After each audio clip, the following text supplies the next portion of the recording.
Okay, so this is page 5, interval and inequality notation. So from algebra 1, you should remember that this is less than, greater than, less than or equal to, greater than or equal to, right? So this is open circle, closed circles. Closed circles means we have a equal to. Open circles means we have open, no equal to. So these are examples, right? So this would be a less than, open, going to the left, because these are where the less numbers, smaller numbers, right? It's going to go to the numbers that are smaller than 2. Here we have -3, greater than, open circle, less than again, but this time it's equal to, right? And then this one is just equal to. So there you go. Now what's new in algebra 2 is interval notation. So for interval notation, we have an open circle, right? So yes, we still use inequality sometimes, but now we're going to use parentheses to help us describe whether at that endpoint it is open or closed, or at that point. And when it's filled in, we're going to use brackets. So here's an example of that, right? So I would use parentheses on both of these because both of these are open. I would use brackets on both of these because both of these are closed. So basically, if we have the less than and greater than symbols without the equal to's, parentheses, right? These symbols show the values are not inclusive in the set. Also, if the graph approaches negative infinity or infinity, then it will always be not inclusive. The reason for that is because infinity is really more of a concept, not a number, right? We can't ever actually reach infinity. Infinity just tells us that our numbers keep going on forever and ever and ever. It's not an actual number. So if you have a graph that's going to negative infinity, obviously that means you're never actually going to stop. So it can't be inclusive, which is why you're always going to use parentheses or the symbols without the equal to's. All right. Now we have our equal to and our brackets. These symbols show the values are inclusive, right? Okay, so another thing we're going to be using here is our union symbol, right? Which is used to unite two separate sets. I also included the intersection symbol just because, I mean, they're a pair, so why not? But we're not going to really be using the intersection symbol in here, like, I don't even think at all. So this is the one we're really going to be using. But intersection basically means it's used when two sets have common elements, right? So they basically intersect, okay? You'll learn about the intersect symbol more in a different math class, but union is the one we're really going to be looking at more than anything. Okay, so in the back, we have examples, right? So just in every notation. So basically there's three different notations. We have inequality notation, which is what you dealt with in algebra 1, as well as set notation.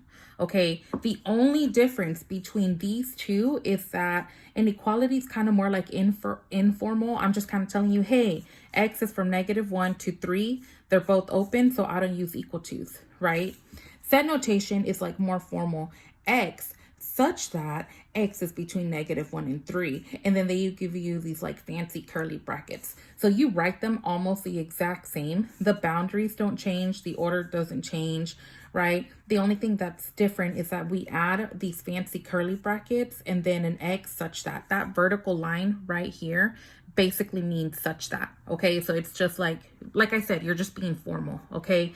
Now for interval notation, remember, we're gonna write it small to big. So your smaller bound has to always go first and your bigger bound has to always go second, okay? So infinity and negative infinity does change things like that, right? So for this example, we have -1 and 3, -1 comes first, open, open.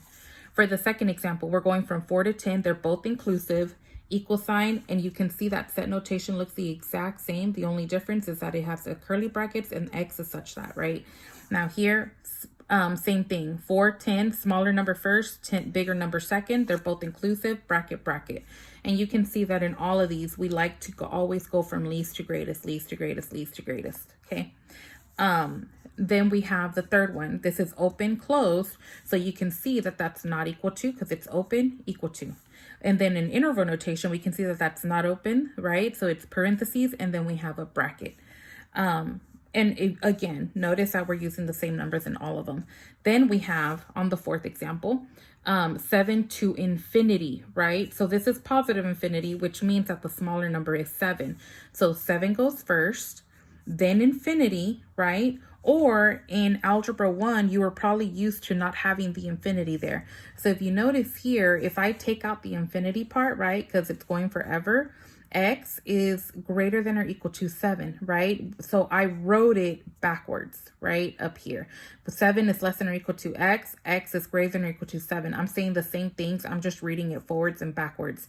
So we like it written with the x on the left, right? The variable on the left side. So all I did was flip it there, okay?